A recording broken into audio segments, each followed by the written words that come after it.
नमस्कार मंडळी, श्री स्वामी समर्थ. स्वागत करते तुमचं माझ्या यूट्यूब व्हिडिओमध्ये.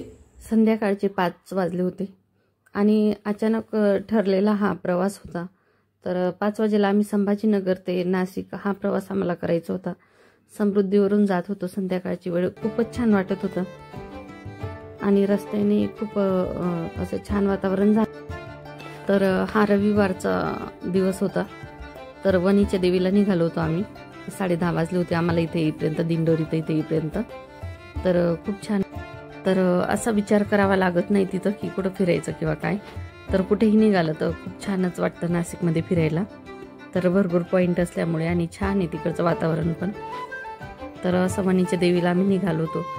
तर आजूबाजूचा व्ह्यू एवढा छान होता ना की कॅप्चर करावाच वाटला.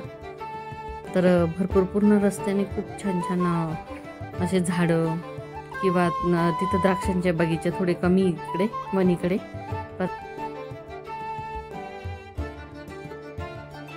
आणि रस्ते तर एवढे छान केले तिथले.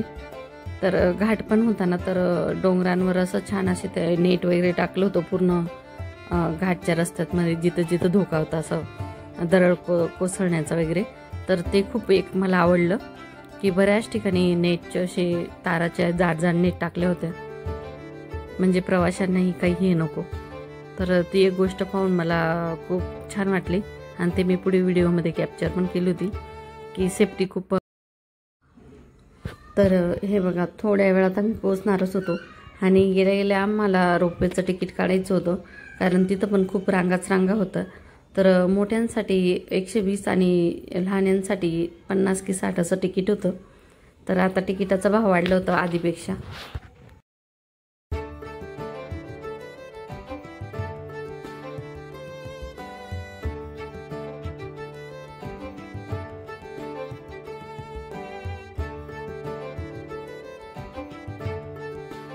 आणि आधीपेक्षा मे महिन्याचा लास्ट वीक होता तो आणि सुट्ट्या पण संपणार होत्या आणि संडे पण होता. तर एवढी भयान गर्दी होती त्या दिवशी वणीला. तर खूपच वेळ रोपवेची वाट पाहावी लागली आम्हाला. लाईनीत उभा राहावं लागतं किती वेळ. तर 1-1.5 तास तर आमचा लाईनीतच गेला होता. तिकीट काढायला पण 15-20 मिनटं गेले होते आम्ही, जरा लवकर आलो म्हणून. आणि नंतर तर आमच्या नंतर जे आले तेव्हा तर एवढी खूपच गर्दी झाली होती. अक्षरशः हॉलमध्ये लोकांना बसवलं होतं, 100-150 लोकांना. तर रोपवेसाठी एवढी गर्दी झाली होती.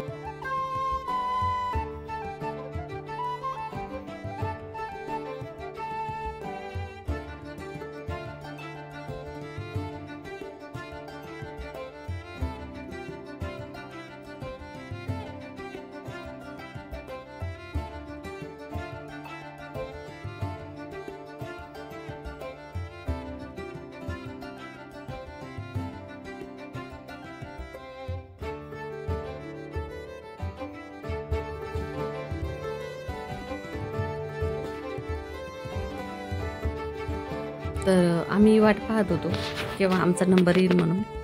तर फायनली आमचा नंबर लागला होता आणि अगदी 1च मिनिटात वरती पोहोचलो इकडून. तर त्यासाठी मग एवढी गर्दी पण होती की पटकन पोहोचतो पायऱ्यांनी जायपेक्षा. तर कधी कधी पायऱ्यांनी पण जायला पाहिजे, छान वाटतं. आम्ही तिकडनं बऱ्याच वेळेस गेलोय. तर मुलांना हौस होती म्हणून रोपवेने गेलो यावेळेस. तर बघा, छान वाटत होतं रोपवेमध्ये. अगदी व्हिडिओ पण करत नाही तेवढ्यात तर पोहोचलो होतो आम्ही.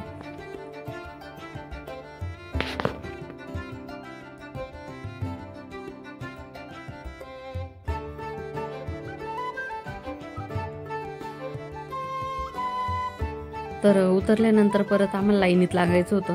तर तिथंच आमचा 1.5 तास गेला होता देवीच्या दर्शनासाठी, कारण गर्दीच खूप होती एवढी आणि आरतीची वेळ होती. तर नेमकं आम्ही लाईनीला लागलो आणि आरती सुरू झाली. तर आरतीला पण 10-15 मिनटं गेले असतील. तर परत 1.5 तास थांबलो मग आम्ही. हे बघा, खालून पण जिन्यात थांबावं लागलं आणि वरती आल्यावर पण देवीच्या दर्शनासाठी. तर खूपच डेंजर गर्दी होती खरंच त्या दिवशी. आणि जायचं असलं ना तर ऑफ डेला जायचं, असं सुट्टीच्या दिवशी नाही जायचं. तर खूप छान दर्शन होतं. तर हे बघा, आणि ही नवीन देवीची जी मूर्ती झाली ना, म्हणजे त्या देवीच्या याच्यावरचा हे काढण्यात आलं ना, शेंदूर म्हणतो आपण. तर त्याच्यानंतर गेलोच नव्हतो. खूपच छान, एवढा छान दिसतो ना आता देवीचा मुखटा, खूप सुंदर दिसतो.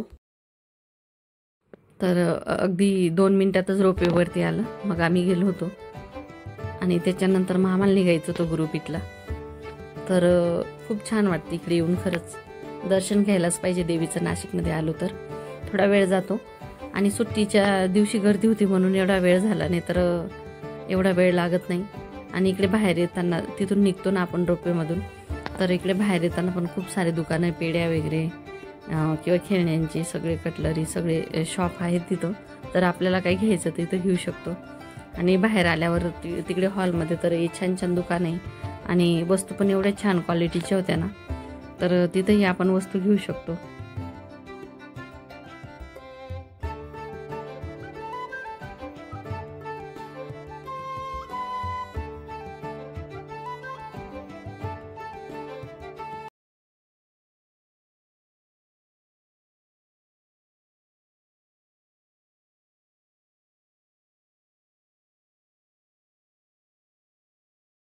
तर रोपवेसाठी त्यांनी इकडे छान हॉल वगैरे होता ना, तिकीटसाठी वगैरे तिथून सगळी त्यांची सिस्टीम चालते.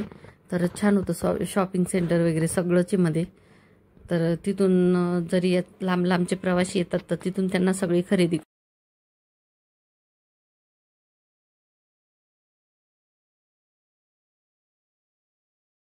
तर परतीच्या प्रवासाला लागलो होतो आम्ही. आणि दर्शन झाल्यानंतर ना कुठेही देवस्थानाला जातो मी, एवढं छान वाटतं. एखादी अशी पॉझिटिव्हिटी, अशी छान शक्ती अशी आपल्यासोबत येते असं वाटतं. खरंच मन प्रसन्न होऊन जातं. खरंच आपण जर का खूपच असं मन हे असेल, तुमचं दुःखी असेल किंवा नाराज असेल, तर कुठेतरी देवस्थानाला जवळ का.